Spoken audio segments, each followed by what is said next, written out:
agora a nossa apresentação. Assim como foi combinada a ordem, Paloma, pode já começar a expor a sua apresentação.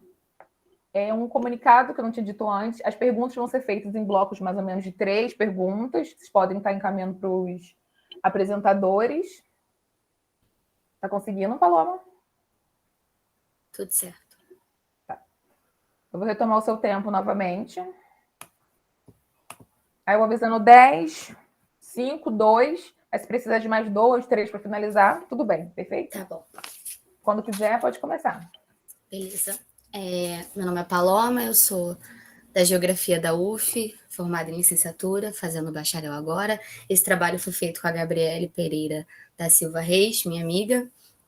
Ela não pôde estar aqui hoje para apresentar esse trabalho por motivo de saúde, mas eu queria deixar o meu agradecimento a ela, né, por isso tudo. Se não fosse com ela, isso não teria sido feito, né? Ela incentivou muito, e é o meu primeiro trabalho, meu primeiro congresso, assim, que eu estou participando, apresentando, então, obrigada, Gabi. O nosso trabalho foi feito no início do ano.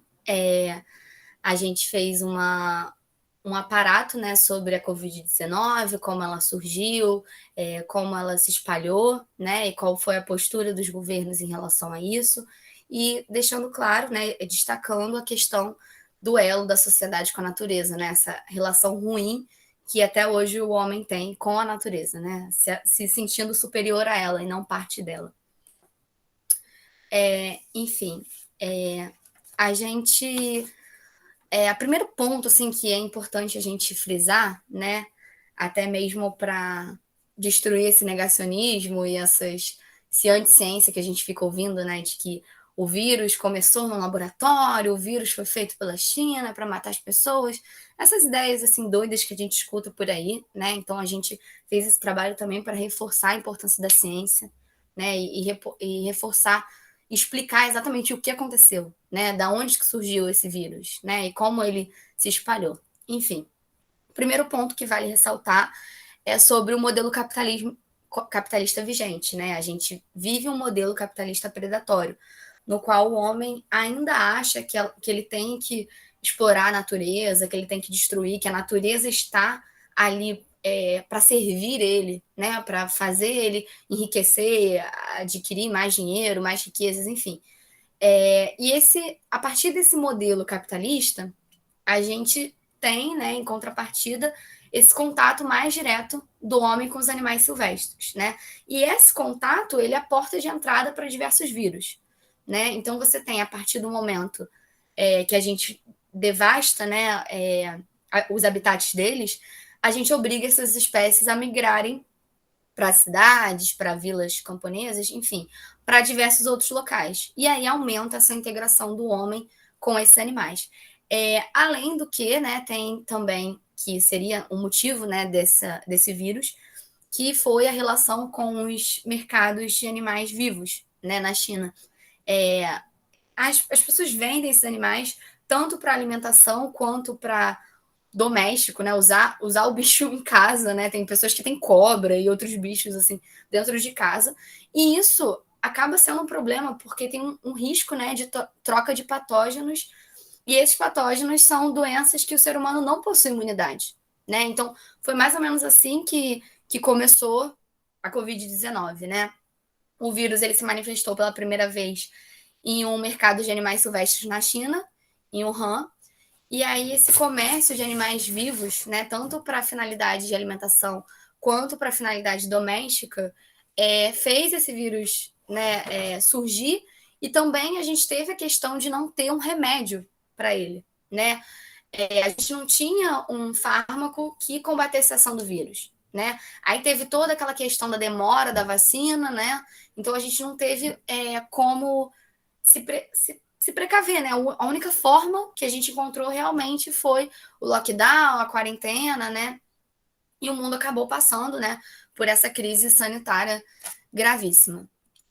A metodologia que a gente usou, né, a geografia, ela é muito conhecida, né, pelo desenvolvimento dos estudos a partir de trabalho de campo, né? A gente chama de metodologia em loco, mas não tinha como a gente fazer trabalho de campo, né? A gente, até hoje, ainda não tem como a gente fazer trabalho de campo por conta da pandemia e do vírus que ainda está aí, né? E nem todo mundo ainda se vacinou. Então, a gente teve que usar o nosso método, né? Foi uma pesquisa bibliográfica e a revisão de uma leitura, além da metodologia que a gente chamou de digital dinâmica, que seria o uso de alguns sites, né? Que a gente conseguiu explorar mais os números, os gráficos, enfim. Um dos sites que a gente usou, que tem até reconhecimento internacional, é o DASA, né? Que ele mostra gráficos representando quase que ao vivo, né? O como a pandemia cresceu e foi se desenvolvendo. Aí, alguns resultados da nossa discussão, né? Essa fonte foi de 2021, bem no inicinho do ano, né? Os lugares que mais tiveram casos de Covid, e aí a gente vê de forma mais destacada aí os Estados Unidos e a Europa, né? E aí vou fazer um paralelo um pouco assim com a questão da globalização, né? Que entrou em xeque muito mais agora com essa pandemia, né? O como essa interação que a gente tem acabou, né, servindo como uma forma de expandir mais a contaminação. Esse anexo 2 é um gráfico que a gente não conseguiu em português, mas ele mostra, né, algumas outras questões que são consequências dessa relação do homem com a natureza, né? Então tem focos de inundação, secas, escassez de água, incêndios florestais, queimadas, ondas de calor, enfim. Isso mostra não só isso é consequência não só da devastação de habitats, como também, né, a negligência governamental. Esse gráfico aí a gente viu o crescimento absoluto dos números de casos de Covid por país, e aí a gente colocou os Estados Unidos, a Índia, o Brasil, Itália, Alemanha e China. Número absoluto por morte dos países, né? E esse gráfico, ele mostra, essa tabela, né, mostra o acumulado, né? Tanto no Brasil quanto no mundo, e os casos diários, né? E o número de óbitos também. Lembrando que esse gráfico, nessa tabelinha, a gente pegou no início do ano. Então, no final, eu vou mostrar já os dados atualizados. Tanto o anexo 6 quanto o 7 mostra a quarentena, né, e o lockdown, né? Como foi em relação aos lugares. E aí a gente vê que essa pandemia, ela foi além de um fator de mudança climática e um aspecto ambiental. Ela invadiu também a esfera de saúde pública. Porque como foi o comportamento, né, dos representantes, governantes e presidentes dos locais, né? A gente viu que muitos lugares diminuíram muitos casos devido ao confinamento, né, devido ao lockdown. E aqui no Brasil a gente teve um presidente que não apoiou isso. Pelo contrário, condenou e brigou no Twitter com os governantes que fizeram lockdown, né? A gente estava em um momento com uma pandemia que não tinha vacina, não tinha remédio, ninguém sabia muito bem como esse vírus se passava, né? No início, a gente não sabia quantos metros a gente podia ficar de distância, se a máscara ia dar jeito, ou se o vírus ia passar a máscara, né? Era todo um caso, assim, bem caótico, né?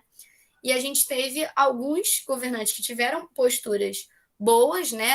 À medida que podia ser feitas, e outros que negligenciaram totalmente a pandemia.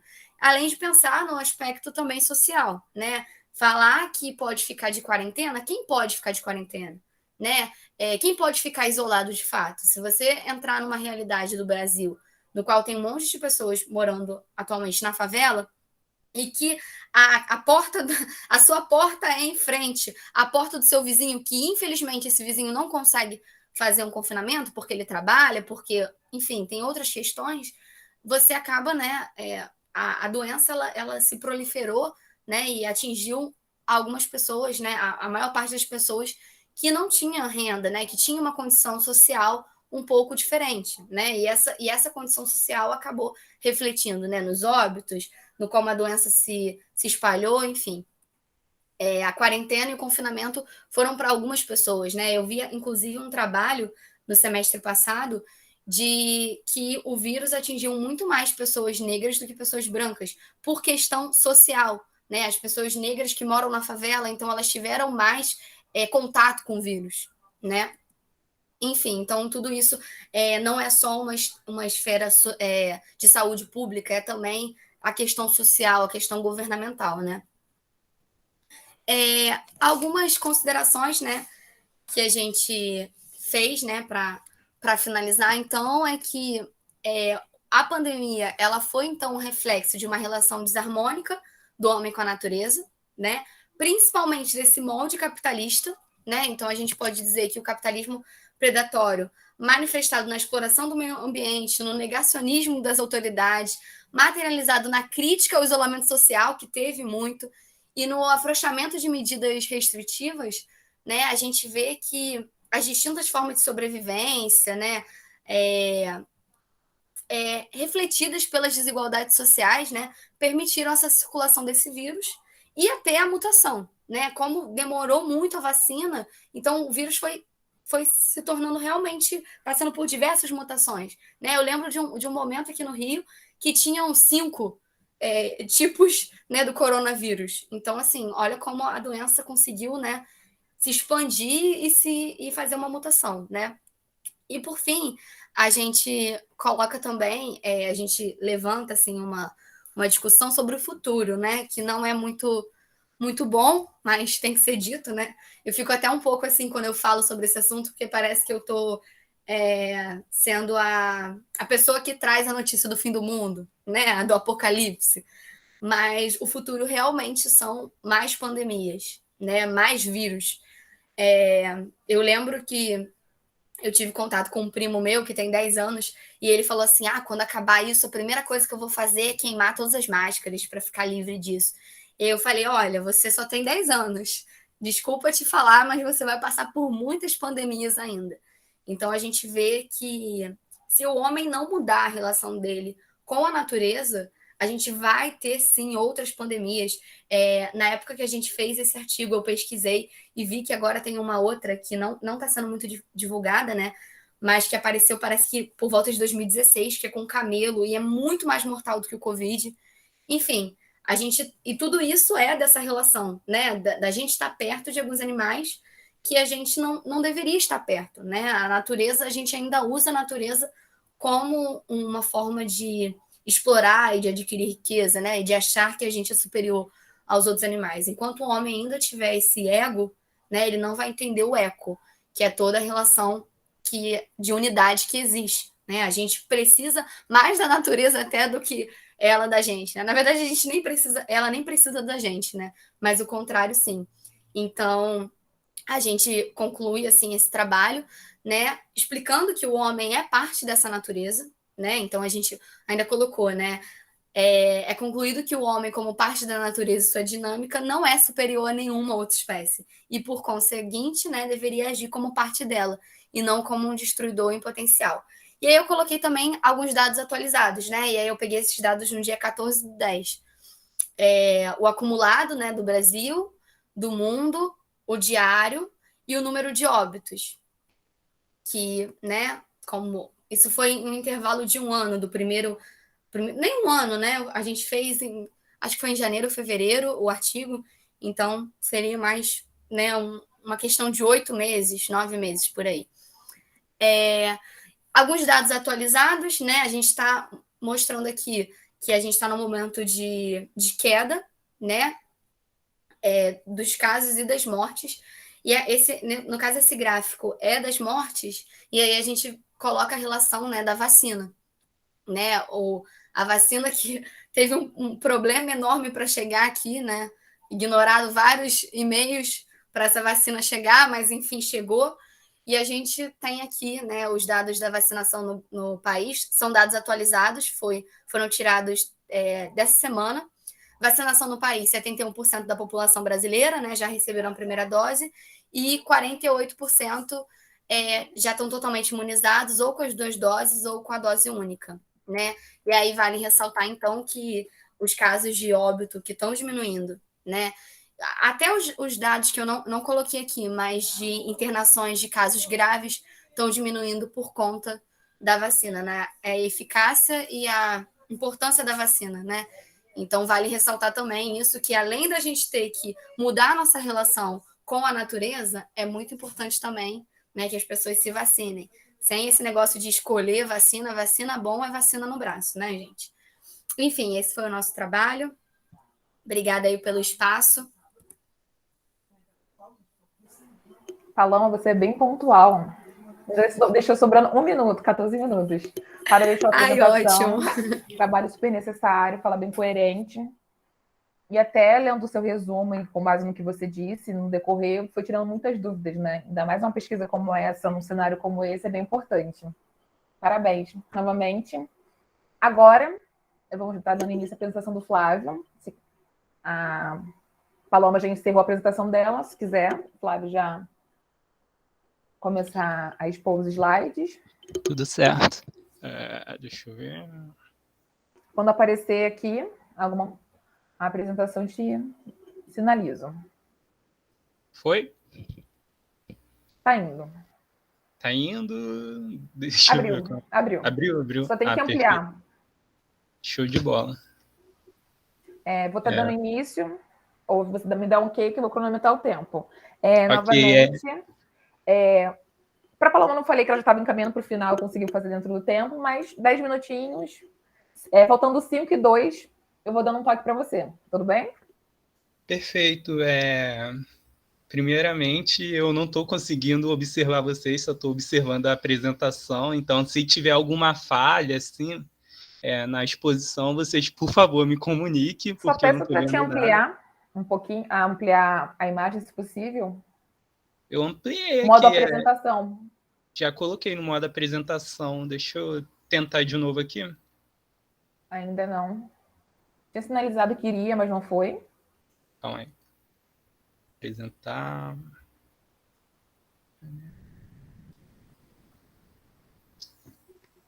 Deixa eu ver. Se caso não desse, também consigo ver. Foi agora? Ainda não, mas Eita, Lelê. se é muito complicado, pode deixar assim também, dá para ler. Eu vou tentar jogar em PDF rapidinho. Não está conseguindo acessar o modo apresentação? Eu tô conseguindo, no entanto, não está indo aqui. Vou tentar no PDF. Ai, Jesus. Se tiver um pouco complicado, talvez a Rayane queira fazer a fala também. Vamos lá. Agora vai. Foi? Não. Ah, sim. Bem melhor.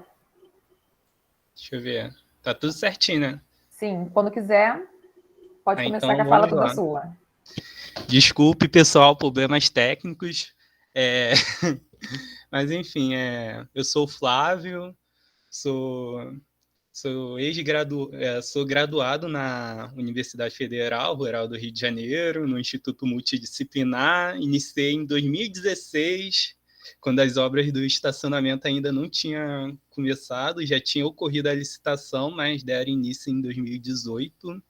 Enfim, atualmente eu estou no mestrado, no PPGEL, né, em Seropédica, na Rural também, e eu trabalho muito com mobilidade urbana. E a construção desse estacionamento na Rural, as vagas ociosas, foi algo que eu e meus colegas, quando ficava conversando no corredor, ficava pensando, para que a construção de um estacionamento desse tamanho? Porque no turno de manhã, praticamente, o estacionamento ficava vazio.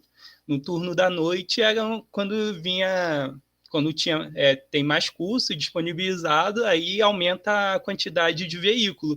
Mas mesmo com o turno da noite lotado de indivíduos que possuem automóvel, o estacionamento ainda continuava com bastante vagas ociosas. Então, esse trabalho vem com o intuito de analisar o porquê desse estacionamento ter sido construído, para quem foi construído e se realmente esse estacionamento acaba cumprindo com as diretrizes e os princípios da Rural. Então, vamos lá. Antes de começar, eu tive um insight, né, desse livro aqui, As Esganadas, do Jô Soares, nessa fala dos dois detetives conversando sobre como resolver o caso. Aí o diálogo é o seguinte: quem é esse Okihan? Algum detetive português? Longe disso, delegado. Okihan foi um frade inglês da Idade Média, um filósofo. Sua teoria é a de que uma ação, se tiver várias explicações, as mais simples é a melhor.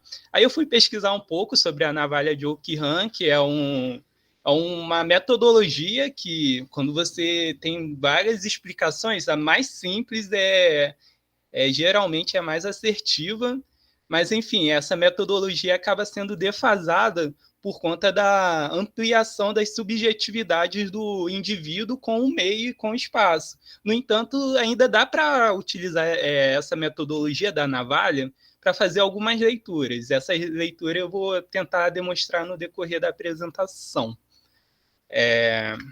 Vamos lá. De acordo com o portal da UFRJ, a obra de urbanização possui como objetivo de criar calçadas, drenagem do terreno e abertura de 170 vagas de estacionamentos para veículos motorizados e privados. Como vocês podem ver na imagem ao lado aqui, olha o tamanho do estacionamento, cômodo, já dá para jogar um futebol aí, porque realmente fica uma queimada também, porque realmente essas vagas ficam ociosas, quase, pelo menos no período da graduação, uma perspectiva de uma análise observatória em campo mesmo. Durante os 2 anos que eu presenciei a construção do estacionamento e a utilização, as vagas ficavam ociosas.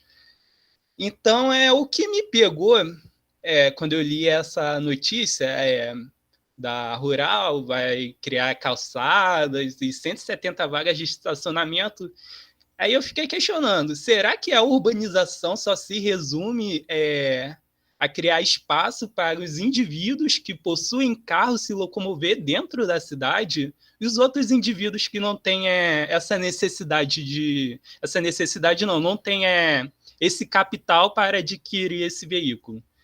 Aí, esse também foi um pouco do debate da minha monografia, mas, enfim. Aí, agora eu vou explicar os valores e os princípios da Rural. Grande parte das organizações privadas ou públicas são persuadidas na institucionalização de valores, diretrizes, princípio e missão. Esses construtos da personificação da entidade promovem maior clareza nas tomadas de decisões que afetam o cotidiano dos indivíduos que compõem essa estrutura. Então, esses valores, essas missões, essas diretrizes já dá um norte para a gente perceber o que a gente pode esperar de serviço dessa entidade, dessa empresa, desse órgão. Então, uma das diretrizes lá da Rural foi o seguinte: a promoção de políticas públicas que promovem qualidade de vida de forma igualitária, justa e solidária. E ao canto aqui da tela, a gente pode perceber que em 2019, a obra foi começada em 2018, eu fico pensando assim, vai fazer uma obra urbanística, mas por que só pensou no carro? Porque a gente pode perceber aqui a parte do bicicletário, que essa parte aqui é um bicicletário, não é um estacionamento de moto, não. E a parte do bicicletário, ela está cercada por motocicletas. Então, os indivíduos que utilizam motos também acabaram ficando alheio dessa obra urbanística. Ou seja, essa obra tem a tendência de atender especificamente uma classe, um público que consegue obter esse veículo motorizado que é o carro. Então, será que essa diretriz, o que a gente poderia esperar da Rural, está atingindo de uma forma igualitária, justa e solidária? Eu acredito que não. Aí o princípio também seria o compromisso de melhorias de condições democráticas de acesso e permanência nos seus diversos cursos. Aqui entra uma questão da acessibilidade. Como a gente pode observar, os carros estão estacionados justamente nas rampas de acessibilidade para pessoas que têm deficiência física. Aí eu fico me questionando com uma vastidão, e vocês podem observar que essas publicações foram feitas em 2019, quando o estacionamento estava sendo criado e já tinha muita vaga para poder estacionar. Se você observar aqui na imagem atrás, dá para perceber que tinha uma vaga ali. Mas por que o indivíduo estacionou logo na rampa de deficiente físico? Aí eu comecei a pensar na Navalha de Ockham, que é tentar tirar todas as viagens possíveis para ter uma resposta mais assertiva em relação a esse tipo de comportamentos que os motoristas acabam reproduzindo dentro da universidade. Então, antes disso tudo, eu quero só destacar que o custo da obra para esse estacionamento inicialmente foi de R$1.025.094,47. E foi prorrogado por mais 62 dias, mais 2 meses, 24%, ou seja, 254.105.099 centavos, sendo totalizado no valor de R$1.279.246. Aí eu fico perguntando, nossa, é um valor tão grande para a construção de um estacionamento. Lógico que teve a drenagem do terreno, o pagamento da empresa que acabou participando da licitação. No entanto, eu fico pensando assim, uma casa no antigo programa Minha Casa Minha Vida, agora Minha Casa Verde e Amarela, ela custava, em 2019, 240 mil. Uma casa a gente pode imaginar que tem vários sistemas domésticos, sistema doméstico no banheiro, na cozinha, no quarto, sistema elétrico, enfim, sistema de esgoto. Eu fico pensando, uma casa que é mais complexa do que um vestiário para atender o ciclista ou até mesmo o estudante que vem do trabalho, não dá tempo de passar em casa, quer tomar um banho para tirar aquele suor, por que esse estudante, esse ciclista que acaba vindo de bicicleta para a universidade, não foram contemplados com essa obra de urbanização para ter um vestiário? E, pelo visto, teve uma construção de estacionamento que visaram principalmente um público-alvo. Em seguida, eu fico pensando, quais são os sujeitos que se beneficiaram dessas obras? Quem foi o sujeito que acabou realizando esse tipo de licitação? Pensaram em todos os indivíduos que compõem a universidade pública? Também temos que parar para pensar que, o Instituto Multidisciplinar para mim, está no coração da Baixada Fluminense, que é o município de Nova Iguaçu, que o município de Nova Iguaçu faz a fronteira com diversos municípios da região metropolitana do Rio de Janeiro. Ou seja, o município, Nova Iguaçu acaba abarcando indivíduos de outros cidadãos de outros municípios. E o Instituto Multidisciplinar é um exemplo disso. São estudantes de diversos municípios da região metropolitana do Rio, e muitos deles vêm de bicicleta, vêm de ônibus, vêm do trabalho e não utilizam o carro especificamente para poder ir para a universidade. Então, mas quem foram os sujeitos que se beneficiaram dessas obras? Aqui eu fui lá no INPE, que é o Instituto do Mercado Popular. Fez uma pesquisa do levantamento por classe, quem são a classe que está dentro da universidade e dentro da sociedade. A gente pode perceber que 25% da classe mais alta está na sociedade. E dentro da universidade, essa classe mais alta está em 46%. E a gente consegue notar que a universidade, até pouco tempo atrás, era privilégio para quem era dotado de capital, ou seja, quem tinha condição para pagar um cursinho, para poder entrar em uma universidade pública, ou até mesmo ter condição para pagar uma universidade privada. E não tinha política de cotas, enfim. Então, essa classe dominante, hegemônica, acabou se enraizando dentro da universidade e começou a moldar o construto da universidade para atender a sua demanda. Essa foi a percepção que eu tive quando eu estava realizando essa pesquisa. Em 5 minutos, Flávio. Ok. Então, Então, tem dois autores que eu gosto de trabalhar bastante. Primeiro, eu vou falar do Lefebvre, que essa citação ele está falando da mudação da cidade política para a cidade comercial. Aí ele fala assim: deve-se notar que a arquitetura traduz a nova concepção da sociedade. E em seguida eu trabalho com a Ana Fanny Carlos, que ela destaca mais a apropriação e a dominação se separam do mundo moderno e entram em conflito. A dominação ganha um conteúdo das estratégias políticas que produzem os espaços da coação, posto que normatizado pela ordem impõe toda a sociedade, trazendo como consequência o direcionamento da prática parcial. Ou seja, a sociedade hegemônica que está dentro do poder, dentro desses projetos de licitações de políticas públicas, ela já tem um fácil acesso a produzir produzir políticas públicas que atendem às suas demandas. Então, outro questionamento: para quem serve o meio urbano? Para a massa ou para uma classe social? E por que ainda tantas infrações? Esses questionamentos, a gente pode perceber que o meio urbano, principalmente no cenário brasileiro, foi resultado de um processo de industrialização, ou seja, o meio urbano ele passou a servir inicialmente às demandas das indústrias.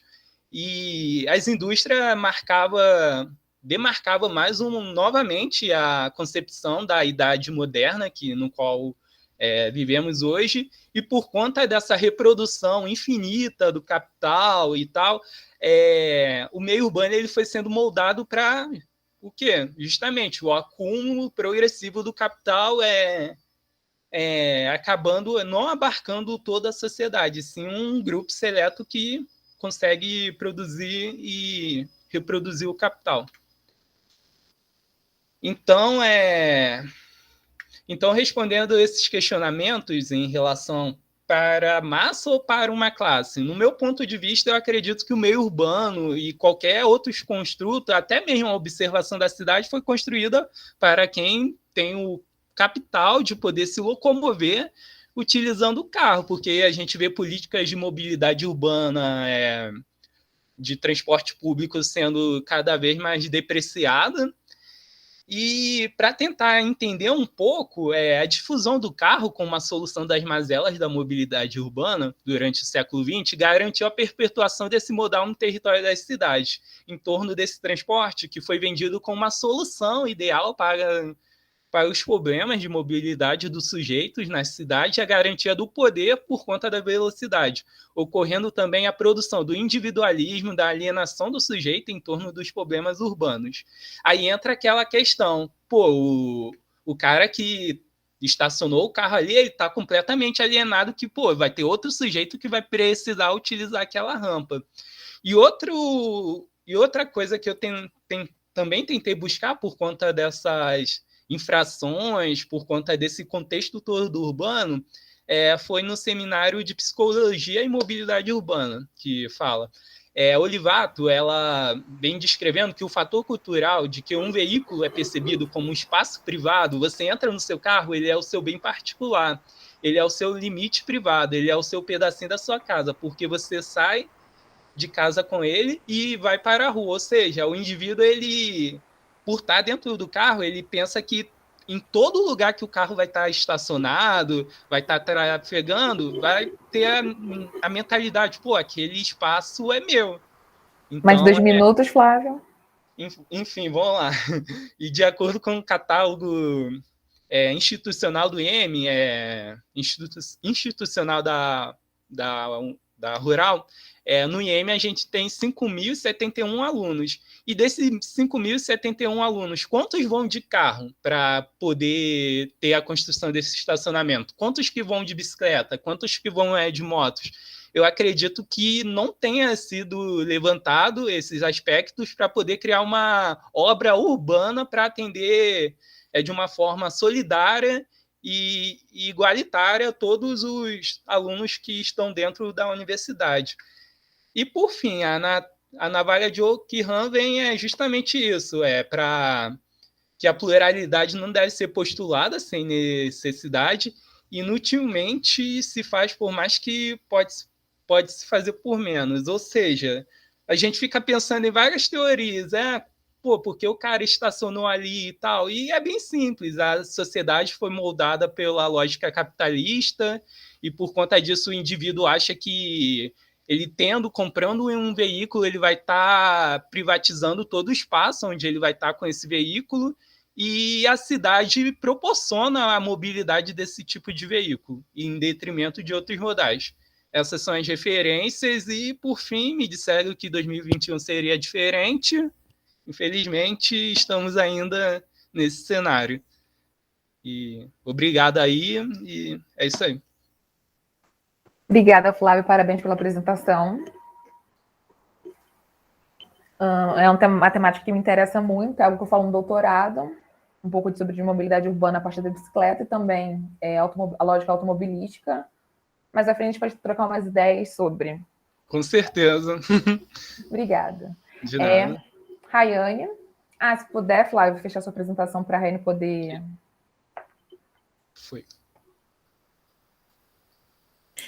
Um segundinho, gente. Pode ficar calma. Acho que minha preocupação maior é ligar a câmera, acredita? Eu tenho muita vergonha de ligar a câmera, apesar de estar trabalhando aí, dando aula há 5 anos já, mas enfim. Ainda não me adaptei a esse ensino online. Bom de ligar a câmera que deixa um pouco mais pessoal. Pronto, liguei. Ai, meu Deus. Vamos lá, deixa eu apresentar para vocês. Ai, meu Deus, travou. Não é aqui não.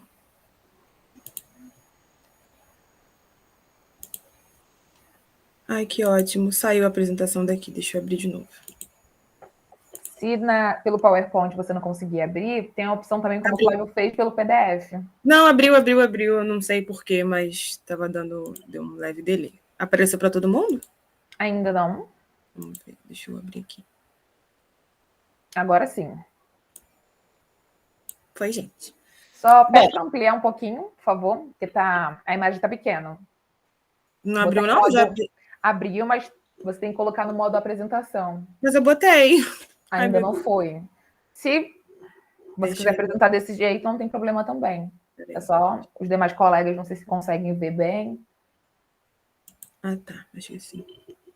É porque no computador eu consigo ver, ainda consigo ler o que está escrito, mas talvez quem esteja pelo celular tenha um pouquinho de dificuldade. Uhum. É porque... então eu vou fazer assim, peraí. Deixa eu me dar aí. Pode transformar em PDF, também é uma opção. Acho que agora vai. Foi. Foi? Foi. Perfeito, pode iniciar. Boa tarde, gente. Meu nome é Rayane. Eu sou mestranda do PPG-GEL, mais precisamente da linha 2, que é a linha do IEM, e eu sou orientanda do professor Clésio.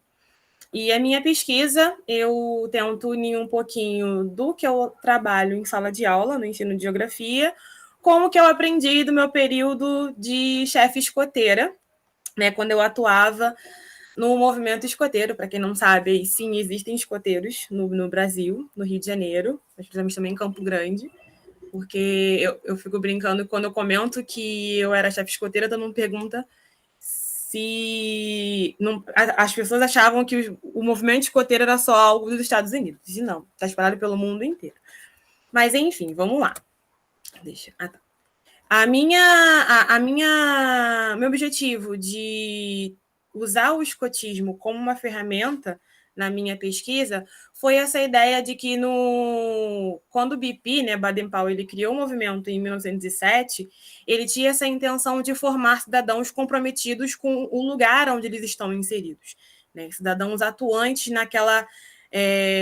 tanto na questão social, na questão política do local onde eles do dia a dia deles, né? Então, aí tem algumas fotos do nosso grupo escoteiro, são fotos bem antigas, então, assim, a galera tá aglomerada, tá? Mas fotos bem antigas, eu tampei o rostinho das crianças para esconder a identidade deles, né? Mas quando eu percebi eu só fui perceber, na verdade, que eu podia utilizar a minha prática escoteira no meu ensino de geografia em sala de aula, quando a gente elaborou uma atividade sobre pontos cardeais, que na verdade foi o chefe escoteiro, o outro, que é formado em biologia, que ele não entendia nada de pontos cardeais, ele veio perguntar para mim se eu podia ajudá-lo, e acabou que a gente montou uma atividade muito maneira, e foi que comecei a perceber essa ligação da geografia com o movimento escoteiro. E a partir daí eu comecei a moldar uma pesquisa, né? Comecei a moldar um projeto em 2019 ainda. Acabou que quando eu entrei no mestrado, modifiquei muitas coisas, e durante a quarentena mudou muito mais. De início, nosso objetivo era entender a participação da geografia no movimento escoteiro, perceber a influência e como o escotismo ele atua no espaço geográfico da onde a sede do grupo está inserida, e também utilizar os jogos escoteiros, né, adaptá-los, né, para serem usados como uma ferramenta no ensino de geografia da sala de aula. Então, eu ia usar eu ia levar os jogos que eu praticava, né, que eu colocava em prática com os lobinhos, com os escoteiros no meu grupo, e levá-los para a sala de aula para tentar, né, usar com os meus alunos. A metodologia que a gente vem seguindo, né, a gente vem fazendo uma revisão bibliográfica, partindo desde da fundação do movimento escoteiro, lá por Baden-Powell, em 1907, na Inglaterra, até chegar no Brasil em 1910, e todo esse percurso, né, todo esse crescimento do movimento em solo brasileiro, né, adaptado às realidades das regiões onde os grupos, né, dos lugares onde os grupos estão inseridos, e também utilizar trabalhos que falem de ações educacionais, principalmente aquelas voltadas para a educação do ensino não formal, que é onde o escotismo está inserido.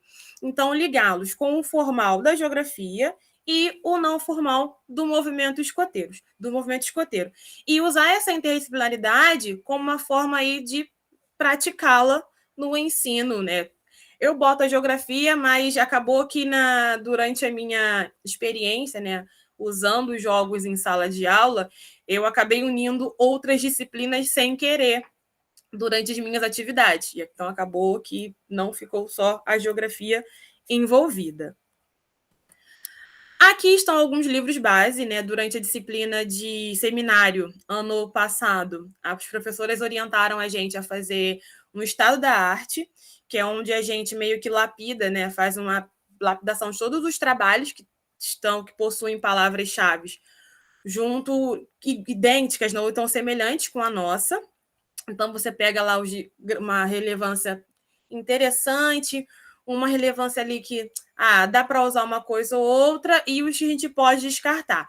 Então, desses aí, eu peguei de livros. Eu peguei esses 5, que é o POR, que é o Princípio, Organização e Regras do Movimento Escoteiro, né, onde fala da questão das insígnias, fala da progressão para as crianças, atividades, né, para ajudar na progressão das crianças. O livro A União, que fala um pouquinho dos 90 anos da UEB, que é a União dos Escoteiros do Brasil, né, desde, se eu não me engano, completou 90 anos em 2016, então já tem aí quase 95 anos de UEB, da fundação da UEB. E voltados também para o ensino de geografia, que é para ensinar e aprender geografia, que é um dos meus xodós, particularmente. Meu livro está todo marcado, porque ele fala muito da questão interdisciplinar, então eu gosto muito dele. Basicamente, 70% da minha pesquisa está baseada nesse livro, mas também eu utilizo da Sônia Castelar e o da Ana Fani ali como base para a minha pesquisa. Também tem alguns outros artigos que falam da educação não formal, como eu não encontrei muitos livros, então eu trabalho mais com teses, né, alguns artigos que também falam um pouquinho sobre o não formal no Brasil e o não formal na geografia, né, ligado com o ensino formal da geografia. Ressignificação na forma de ensinar. Como todo mundo sabe, a pandemia veio e fez com que todo mundo mudasse a sua forma de atuar em sala de aula, a nossa forma de estudar, Muitos aí tendo aula online, muitos dando aula online. E as nossas pesquisas, a minha turma de 2019 foi uma das que mais sofreram. Nós tivemos 6 meses de aula presencial e depois o resto foi tudo online.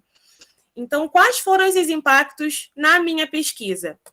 Diretamente falando, o impacto maior foi a questão do trabalho de campo, né, que eu faria visitas aos grupos escoteiros, aqui do Distrito Oeste, que pega aí os bairros de Campo Grande, Septiba, Guaratiba e Santíssimo.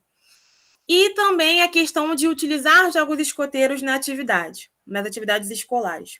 Não sei se vocês repararam na imagem do primeiro slide, né, no segundo slide, as atividades do escotismo, né, do movimento escoteiro, elas são bem juntinhas. As crianças ficam bem perto de você para poder fazer nó, para poder te ouvir melhor, né, prestar bem atenção. Então, com essa questão da pandemia, tendo esse distanciamento social, também impactou bastante, porque eu tive que mudar a minha estratégia com muitas atividades, com muitos jogos. Eu trouxe alguns exemplos para a apresentação de hoje, de algumas atividades que eu elaborei com os alunos, porque eu tenho escolas que eu estou trabalhando só com presencial, né, mas eu também tenho algumas unidades da rede que eu atuo que tem alunos no ensino híbrido, né? Então, eu tenho que dar aula no presencial e ao vivo pelo Meet. Então, como eu conseguiria ligar, né, unir essas duas pessoas, esses dois grupos de alunos, sendo que eles estão separados?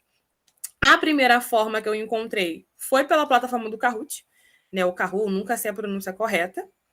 Ele é uma plataforma que você pode utilizar testes de múltipla escolha, pode montar lousas interativas.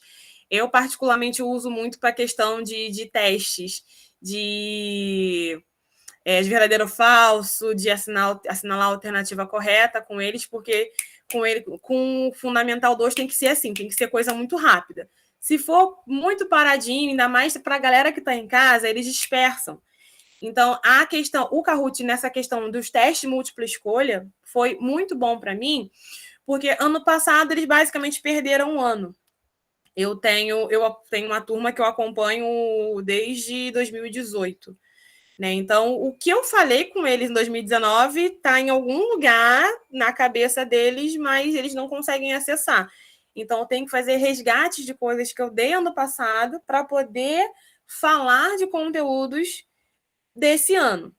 Então, o Kahoot foi perfeito para mim nesse quesito, que eu conseguia perceber aonde estavam as lacunas para eu poder, numa próxima aula, ou até mesmo no tempo seguinte, eu conseguir tirar, né, sanar dúvidas, questionamentos que ficaram com o conteúdo.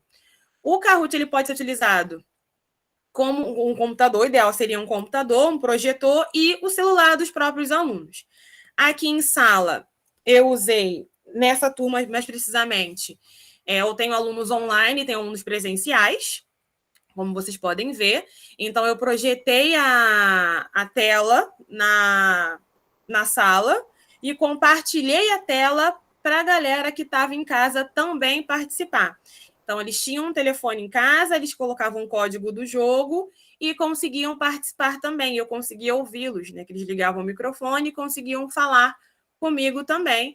E eu conseguia também diretamente falar com os alunos. Mais precisamente, desde da turma do 9º ano, que foi aonde eu pensei que eles não iriam gostar da atividade, porque ia achar que era bobinho, mas eu descobri que eles amam essas coisas mais interativas, ainda mais que eles não falam com os colegas que estão em casa praticamente, né? Não tem esse contato em sala, então foi uma maneira interessante eles conversarem e interagirem, porque acabou que montamos grupos com quem estava online, com quem estava em casa, de alguma forma eles tinham que conversar uns com os outros, foi bem interessante. Mais 5 minutos, Jaiane. Tá acabando já, juro. E para quem está no presencial, também consegui... Deixa eu tirar, está na frente o negócio do Meet aqui. E para quem está no presencial, né, 100% presencial, eu também consegui adaptar algumas atividades, alguns jogos, que eu pudesse perceber essas lacunas que ficaram vazias, né, do ano passado para o ano de 2021. Um deles é o clássico Campo Minado, que ele já era um tradicional jogo de computador. O escotismo, ele adaptou para o movimento, né? E eu readaptei para sala de aula para esse momento de pandemia, porque ainda querendo ou não esse campo minado ainda tinha um certo contato entre eles, então tive que dar uma adaptação. Então eu meio que adaptei a adaptação que um chefe escoteiro ele fez do campo minado. A ideia era eles tentarem passar pelo campo sem tocarem nas minas, né? E ao tocarem, né, caso eles encontrassem um lugar que tinha uma bomba escondida, no caso uma pergunta, eles deveriam responder a pergunta. Então ela discutir, né, falar sobre uma frase que eu comento que eu falasse em sala de aula na hora da atividade. E os outros grupos, né, falariam aonde estava o erro, aonde poderia melhorar. Então, eles mesmos conseguiam aí observar aonde estava errado, aonde poderia melhorar na resposta. Então, acabou que foi uma forma de um jogo em grupo, cada um tentando vencer aí o campo minado, mas de alguma forma foi cooperativo, porque eles se ajudavam nas respostas. Não foi. Ah, tá. Deixa eu ver se foi. Eu tive a vantagem dessa unidade que eu trabalho. Nós temos uma grande dama no chão, então já utilizei ali como base no meu campo minado. A gente apenas foi aí montando, botou onde era a chegada, onde era a saída, para ter uma noção aí do espaço, né? E conseguir elaborar a atividade. Algumas conclusões parciais, porque a pesquisa ainda não acabou, né? A gente pode, até a defesa da dissertação ela pode mudar em muita coisa. A gente consegue utilizar aplicativos educacionais, né, em sala de aula, na verdade, eles foram mais utilizados nesse período de pandemia, mas que, de alguma forma, mesmo com o distanciamento, esses aplicativos eles também provocaram uma aproximação, né, tanto dos alunos presenciais como dos alunos que estão em casa, né, por N motivos. E por mais que a gente pense que essa pandemia prejudicou muito o ensino, se a gente conseguir adaptar a questão desses jogos para a realidade, a gente consegue contribuir para a questão da concentração e para a coletividade, apesar do momento pedir individualidade, pedir um afastamento, né, um dos outros. E era isso que eu queria trazer para vocês, né? Trouxe uma frasezinha do Baden Powell para finalizar. E era isso, gente. Obrigada. Obrigada, Rayane. Parabéns pela apresentação, pelo trabalho. 15 minutos em ponto. Caramba! Bom, gente, eu tenho um informe para passar antes de a gente abrir o debate, que para quem perguntou sobre a lista de presença, todos aqueles que entram na sala, têm acesso à sala, automaticamente já é computado, e os apresentadores também acabam tendo para computação certificada. Vou abrir o debate. Eu só queria saber se a Paloma online, que teve um momento que eu vi que ela saiu. O meu computador já ligou sozinho. Ah, tá. Bom saber que você está por aqui ainda. Primeiro vou fazer um bloco, 3 perguntas. Aí, como eu pedi, quem puder fazer pergunta diretamente para a pessoa identificar se é para todo mundo, se é apenas para um apresentador, seria interessante. E na ordem, Paloma, Flávia e Rayane vão responder.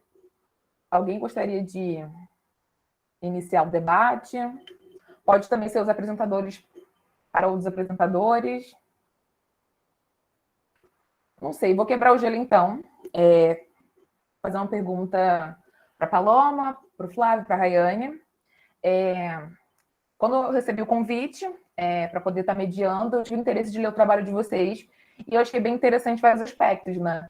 E uma coisa que eu achei muito rica foi nos resumos o que eu senti falta pela limitação de páginas, de palavras, que o resumo acaba impondo isso na gente, vocês falaram na apresentação. Aí eu até risquei que eu tinha falado, abri novos debates aqui na minha folhinha. Aí, para Paloma, primeiramente, eu gostaria de perguntar uma coisa, que foi sobre a questão quantitativa ou qualitativa de uma mudança a partir do isolamento social. Se ela identificou, ela respondeu na apresentação dela, e assim como alguém que escreveu um trabalho sobre a pandemia, fica aquele sentimento de que a pesquisa não está concluída. Tem que fazer um novo trabalho para concluir, finalmente. Aí uma pergunta nova, formulada a partir de agora dessa apresentação, é se você tem outros desdobramentos futuros para meio que concluir isso, mesmo a gente ainda não tendo final, né? Eu tenho um sentimento que eu tenho que concluir o meu trabalho porque ele ainda está em desenvolvimento, né? E muitas das respostas que a gente acaba colocando, as perguntas, na verdade, colocando nossos artigos, nossos trabalhos, elas estão incompletas, né? E a gente fica com a necessidade de ir lá responder, não, é isso.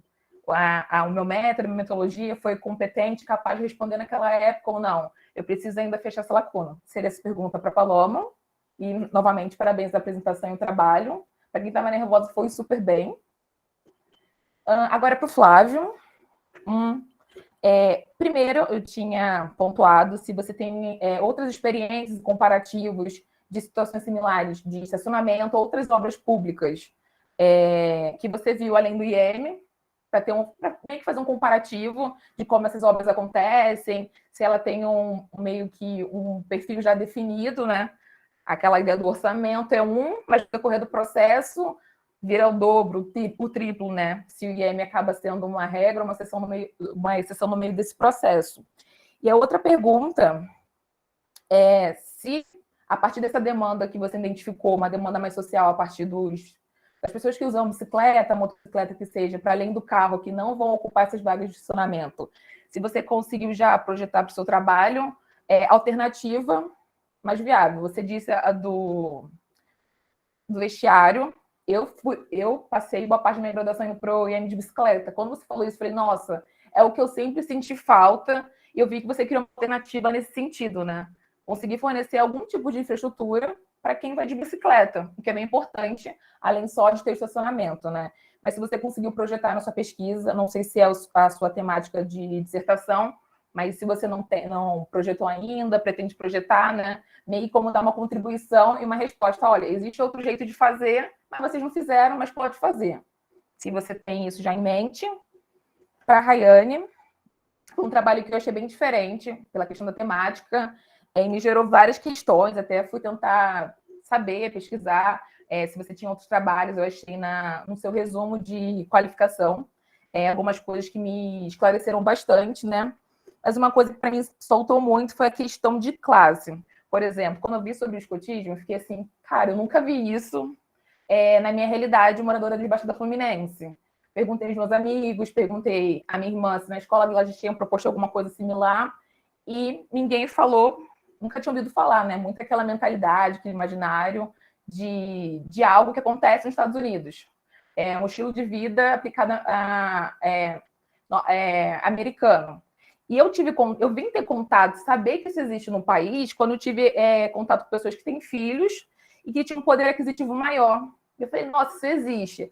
Aí, no seu trabalho lendo, eu fiquei assim, será que a questão de classe aparece na pesquisa dela? É algo que faz diferença no trabalho dela? Talvez é uma reflexão. Eu vi pelas fotos, consigo ver essa questão social, mas eu não sei se numa grande maioria, em outras realidades, isso pode existir como uma regra ou como uma exceção, né? E esse é meu maior questionamento. E pensando na realidade da escola, se você já tem alguma ideia, algum caminho de pensar uma alternativa de talvez socializar a partir da educação, a partir do ensino de geografia, a questão do escotismo para uma realidade mais abrangente, né? E eu acredito que seja isso. Obrigada, gente. E para quem está assistindo, mais alguma pergunta? Qualquer coisa a gente pode finalizar as minhas perguntas, enquanto o pessoal perde a timidez. Caso se sentir intimidado pelas câmeras, pela gravação, pode também estar colocando no chat. Eu posso estar lendo. Só está bem tímido. Mais alguém? Bem, vamos quebrar o gelo então, a gente já pode ir respondendo, né? Que aí, se alguém se empolgar, a pessoa Vai se emocionando. fala no chat. Então, bem, realmente o meu trabalho não acabou, né? Ele acabou em partes, mas a pesquisa pode dar continuidade. Eu vou ver com a Gabi depois se, inclusive, ela quer, né, me acompanhar nessa busca. E eu acho que não só em relação a números, né, de como está a pandemia, de como está melhorando, essa questão, né, da vacina, com a relação da vacina com os casos, né, a diminuição dos óbitos, enfim, mas também de como que a China, né, e os países em si vão resolver essa questão dos mercados de animais vivos. Teve em algum momento também, eu não vou conseguir lembrar exatamente o ponto, mas que essa ideia de ter mercados com animais vivos foi proibida. Em algum outro momento foi proibido esses mercados, e aí agora, né, parece que afrouxaram essas medidas em relação a isso, né? E agora voltou a esses mercados. Então, a questão vai ser: será que a China vai continuar tendo esses mercados? Como é que o mundo vai agir em relação a isso, né? Porque, assim, a gente está falando de um contexto da China muito longe da gente, né? E a questão também da globalização que faz isso se aproximar da gente, mas não indo muito longe, ali em Niterói, eu sou da UF, né? No terminal de Niterói, a última loja é um mercado de pets que vende um monte de animais vivos. Galinha, coelho, um monte de outros animais, né? Então, isso também deveria ser discutido, né? Esses animais estão ali, a gente está tendo contato com eles, né? Algumas pessoas compram para comer, outras pessoas compram para ter em casa, mas isso também é perigoso, né? Eu acho que, como um todo, a nossa pesquisa agora vai caminhar em relação a isso, como os governos dos locais vão agir em relação a isso, né? Porque a gente não pode ter outro risco. Apesar da minha aposta ser que a próxima doença, assim como teve a dengue, né, vai vir pelo mosquito. Mas isso é só algumas questões soltas, né? Mas sem dúvida a gente vai continuar a pesquisa e pontuar esses dois pontos, né? Além dos números que diminuíram com a vacinação, também o caso de como os governos vão se comportar em relação a isso. Alguém falou no chat, aí eu passo a palavra para o Flávio ou respondo aqui? Você está sem áudio, Flávia. Perdão. Eu continuarei a indicar os outros colegas para responder e a gente pode fazer uma nova rodada. Agora, o Flávio. Vamos lá. A pergunta se eu tinha visto se tinha outros casos fora do IEM.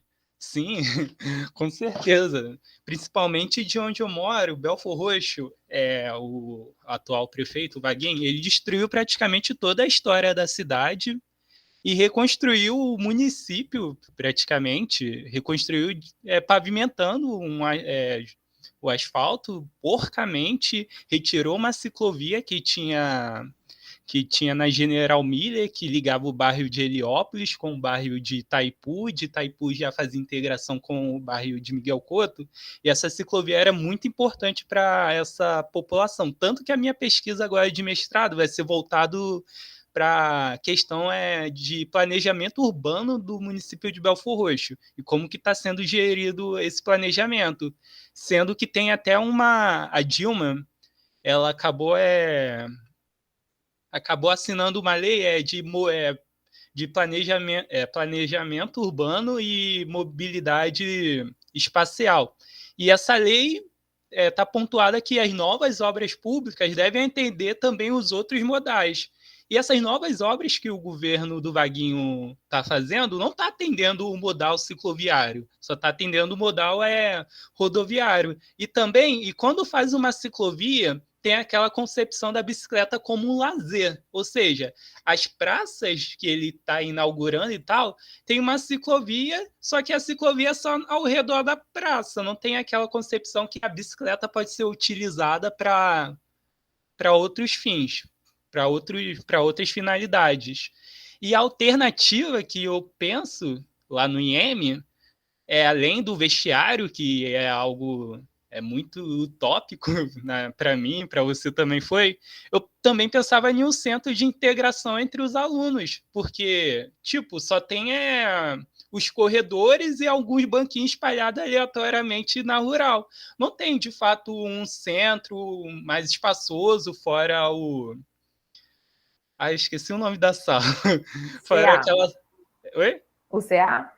Fora o CA, não tem outro centro mais espaçoso, porque, poxa, a maioria das ideias que eu tive para construção de pesquisa, para debates, assim, conheci muita gente de outros cursos, foram nos corredores. Eu fico pensando, porra, se tivesse um local onde, dentro da universidade, tivesse esse espaço de trocas de ideias, qual é a potência que ia vir dentro desse espaço, entendeu? Qual seria a potência? E eu penso no urbano, na minha perspectiva do urbano, o urbano deveria atender todos esses indivíduos e não atender só uma classe, entendeu? Então, as minhas duas alternativas para justamente uma obra urbana que vai atender a população do IEM de uma forma bem interessante, é produzir esse centro de concentração de estudantes, onde realizam trocas e tal, e o vestiário para a galera que vem do trabalho, para o pessoal que vai de bicicleta.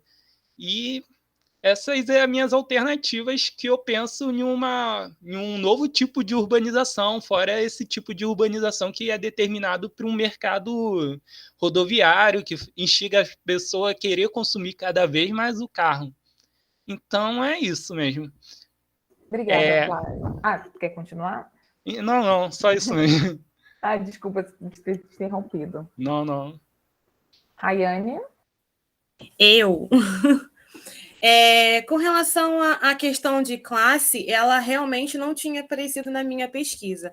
O que a gente começou a levantar como um ponto é a questão da religião, porque na promessa escoteira, você fala, prometo para com Deus e minha pátria, honrar os deveres para com Deus e minha pátria. Mas que Deus, né? Então a gente começou a questionar essa questão, mas e se a criança ou adolescente ele não for cristão, né? Então, se ele não tiver nenhuma religião, então que Deus seria esse? A gente começou a trazer esse questionamento, tanto que eu até estou encontrando alguns artigos para poder ler mais um pouquinho sobre isso. E também a participação da igreja, já que BP, se não me engano, ele era da religião anglicana, se não me falha a memória. Então, talvez para essa questão, tanto que tem um artigo muito interessante que eu estava lendo sobre esses jovens, eles utilizarem a lei escoteira e não a promessa como base na sua atividade no movimento escoteiro. Né? Que leis são essas? Que lei é essa? São 10 artigos, né, onde você tem que a questão tipo, de ser limpo de corpo e alma, você deve ser fiel a seus amigos, aos seus companheiros. Então, na lei escoteira em si, não fala de nenhuma religião, não direciona para nenhuma religião. Já fala da sua atuação como um cidadão, né, o seu comprometimento com si e com o outro. Então, a gente começou a colocar esse foco um pouquinho maior na pesquisa. Não a questão da renda, porque, assim, aqui, eu moro em Campo Grande, né, Zona Oeste, e nós temos aqui 2 grupos escoteiros. A questão de saber... Opa, minha vizinha, apareceu alguém. Isso aí. Um grupo no centro esportivo, ali bem no centro de Campo Grande mesmo, e o que eu participo no bairro ali do Craque do Pão, né? Um pouquinho mais perto da minha casa. E, assim, a questão da renda, porque o uniforme escoteiro, né, ele tem um valor um pouquinho alto, mas, ainda assim, a UEB, ela oferece uniformes num valor bem mais baixo para as pessoas que buscam, né, que querem entrar no movimento, mas não conseguem arcar com alguns custos. Então, assim, não seria questão, tipo, já ligado realmente, só a Zona Sul que vai ter grupo escoteiro. Então, é mais ou menos a questão do local ter interesse de instalar um grupo escoteiro ali. A gente teve, porque o grupo de Campo Grande, ele ficou muito cheio. Então, o chefe de lá, ele perguntou aqui pra gente, pra menina, se ela queria fundar um grupo nesse lado aqui. Então, a gente começou bem pequenininho, assim, a gente cobra uma taxinha bem simplória de R$10 por mês para poder arcar com os custos básicos de material que a gente tem. Né? Então, assim, a questão da renda, realmente, pelo menos no meu grupo, não interfere tanto. O que também o outro ponto levantou foi a questão do militarismo, que a gente estava até pesquisando sobre isso, por causa do BP ser militar, né, ter sido militar, se a adesão no movimento escoteiro era de filhos de militares. E, por incrível que pareça, nem sempre está ligado. A questão, os pais nem sempre são militares ou tiveram ligação com o serviço militar para as crianças estarem ali dentro. Pelo menos é o que eu tenho conversado um pouco com os chefes, né, de outros grupos, que é o que eu tô, já que não dá para visitá-lo, a gente conversa pelo WhatsApp, né, nossa única solução. E com relação à alternativa, né, do escotismo como realidade mais abrangente nas escolas, a UEB tem um movimento chamado que é Educação Escoteira, que é um dia onde um grupo escoteiro ele vai até uma escola e pratica atividades com os alunos daquela escola. A gente até chegou a montar um aqui na escola Diego Hipólito, que era ali perto da estação de Campo Grande. Não tão perto assim, mas eu boto a estação de Campo Grande, que fica até mais perto, né? Mais fácil a gente localizar. Que a gente trabalhou com jovens do Fundamental 2, né, do 6º ao 9º ano. Já tem um tempinho já essa atividade, foi em 2019, se não me falha a memória. E foi bem interessante porque acabou que muitos não conheciam, não sabia que tinha movimento escoteiro aqui em Campo Grande, e acabaram procurando tanto o grupo do Atalaia, que é o do Centro Esportivo, como o nosso grupo também. Então, a gente até ganhou aí novos adeptos ao movimento escoteiro graças a essa educação escoteira, né? Que é o escotismo, um sábado, onde o escotismo ele vai até a escola, né, da sua proximidade ali. Não sei se eu respondi, porque eu meio que viajo um pouquinho nas respostas. Não, respondeu super bem. Novamente, parabéns. Essa pesquisa é muito interessante, tem um caminho bem já consolidado, bastante experiência, né? Para tentar entender. Eu acho que aquilo que você chama sobre uma geografia escoteira, né? Acredito que falei correto. Obrigada, Rayane. Surgiram novas perguntas. Uma foi da Karen. Você quer que eu leia? Ou você quer ler? E uma do Flávio também para você. E o Flávio também fez uma para a Rayane. Aí pode ser nessa ordem. Paloma responde as duas. E depois a Rayane responde a pergunta do Flávio. Beleza. A pergunta da Karen foi o seguinte: a propagação desse vírus se deu mais pelo comércio ilegal de animais vivos ou pela inserção de animais exóticos na culinária chinesa devido ao histórico de guerra que obrigou os chineses a se alimentarem desses animais? Então, a propagação desse vírus realmente foi o comércio ilegal de animais vivos, né? E aí, quando eu estava falando com vocês sobre isso, né, no outro bloco, e realmente a China, né, eu peguei uma reportagem da CNN, e a China realmente proibiu o consumo de animais silvestres, né? Então, né, temos um avanço, né? E o segundo ponto, Karen, é que agora a gente está vendo um momento no qual o governo, né, um momento assim, bem no inicinho mesmo, mas que há discussões sobre a importância da gente reduzir, né, a gente como um todo, reduzir o consumo de carne, né, enfim, de não só animais silvestres, mas de todos os animais, né, inclusive a China está fazendo fiz uma pesquisa, né, e vi que a China está sugerindo que a população coma menos animais, né?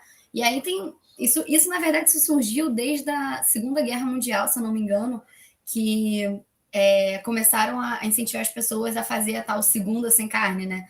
Um dia sem carne. E isso está expandindo mais porque tem essa questão, né? De que você pode, você vai evitar, né, o consumo desses animais, você vai evitar que esse mercado continue crescendo, né? E assim, totalmente possível a gente viver ingerindo menos proteína animal.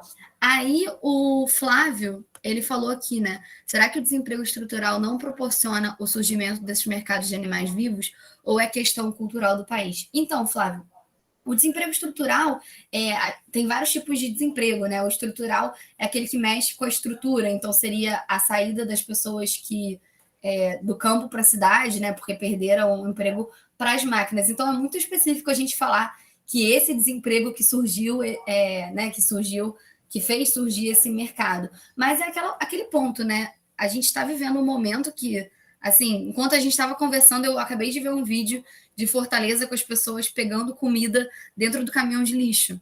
Então, assim, as pessoas não têm condição de escolher o que elas comem, né? A maior parte da população não escolhe o que vai botar no prato todo dia. Então, isso também já vem um ponto, né? Tem uma questão não só do que comer, mas quem tem condição de comer o quê, né? E também tem a questão cultural que é muito forte. Você chegar aqui no Brasil, né? Aqui vamos pontuar o Brasil, que é onde a gente está. Todo mundo, né? Pouquíssimas pessoas que não comem carne. Então é muito difícil a gente mudar uma coisa cultural, né? E aí a gente chega em outros pontos, por exemplo, a Índia. Aqui o que a gente mais consome é o boi, né? Na vaca. Você vai chegar na Índia, ninguém come vaca, né?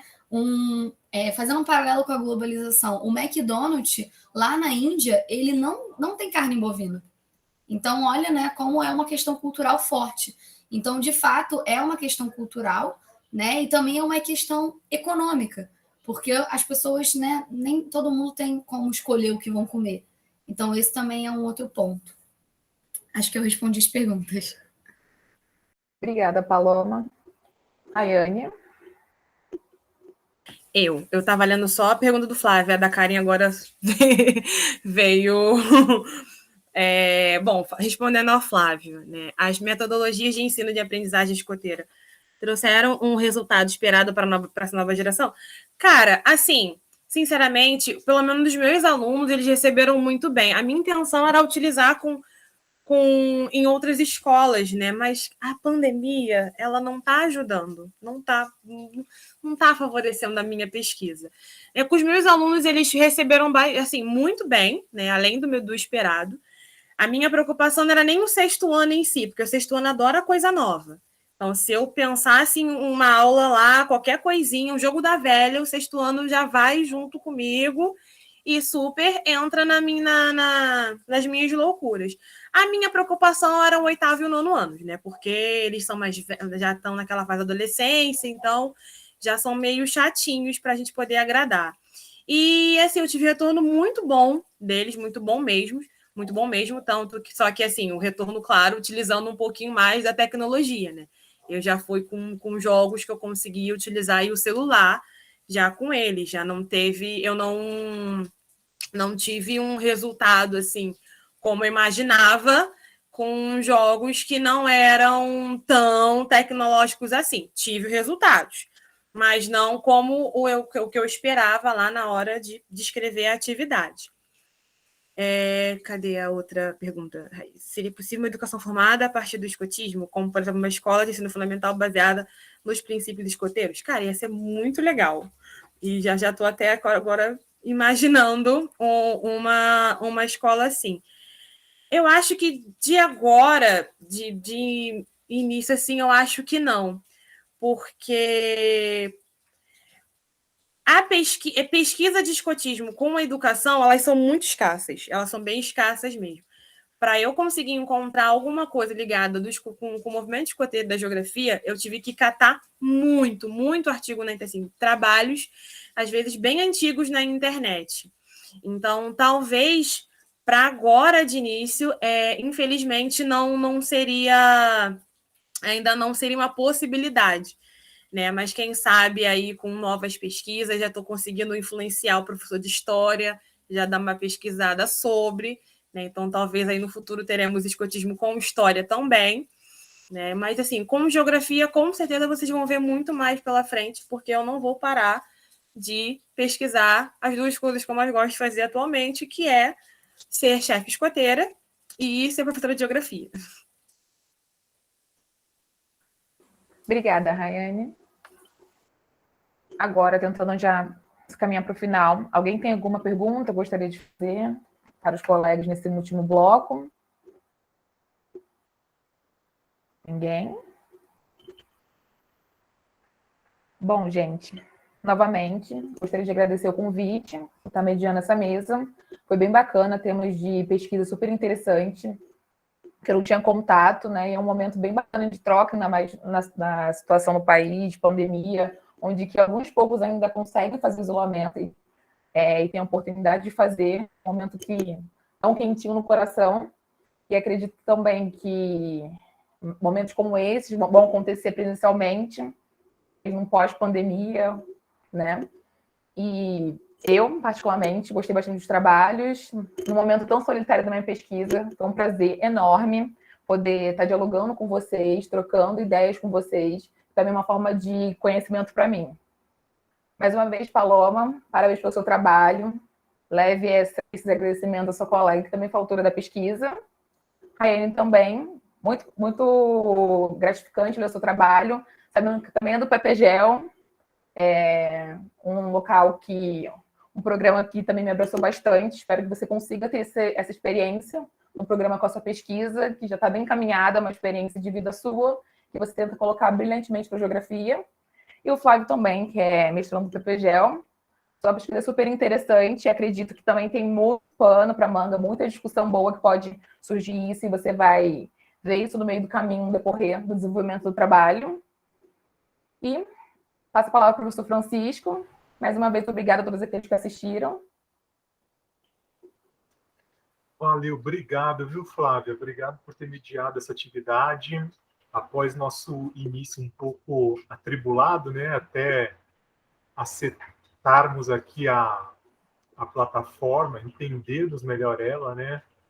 Toda a apresentação foi gravada, já eu salvo e espero logo disponibilizar também no canal do nosso departamento, né, do nosso curso. Queria agradecer também ao Flávio, a Paloma, a Rayane, né, pela disposição também no encaminhamento do trabalho, a avaliação, aceitaram apresentar o trabalho e contribuir para a forma com que vocês contribuíram também para a realização dessa semana acadêmica, que foi super positiva, tá?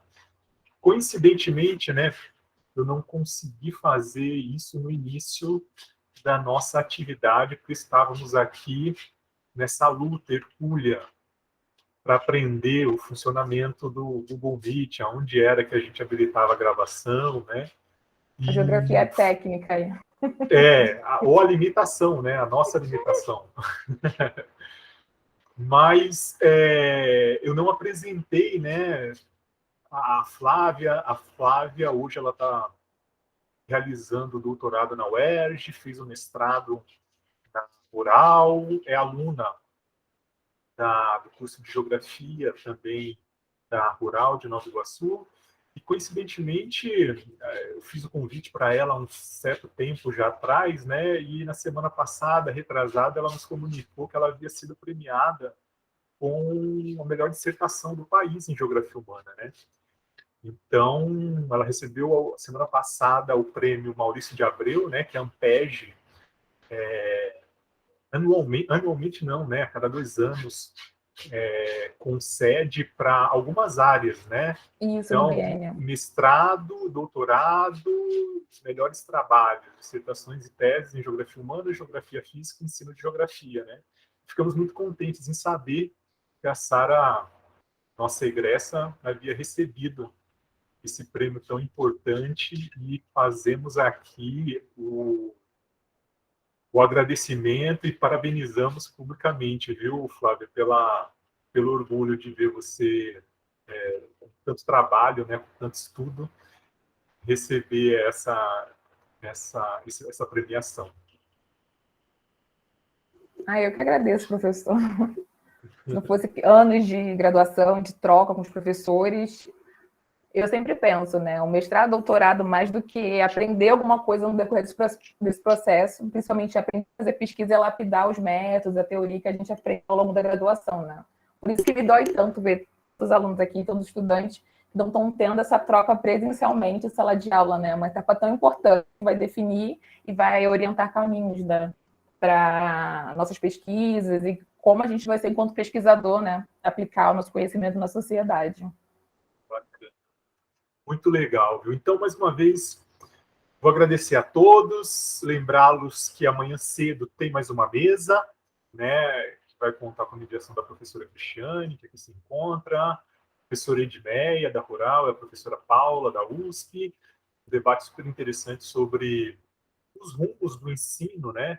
E o que, até certo ponto, essa pandemia também lega de desafio para as práticas pedagógicas daqui em diante. Então, todos já estão convidados. E não esqueçam que amanhã à tarde também, como seguiu na programação que foi enviada para vocês, né, também tem apresentação de trabalho a partir das 2.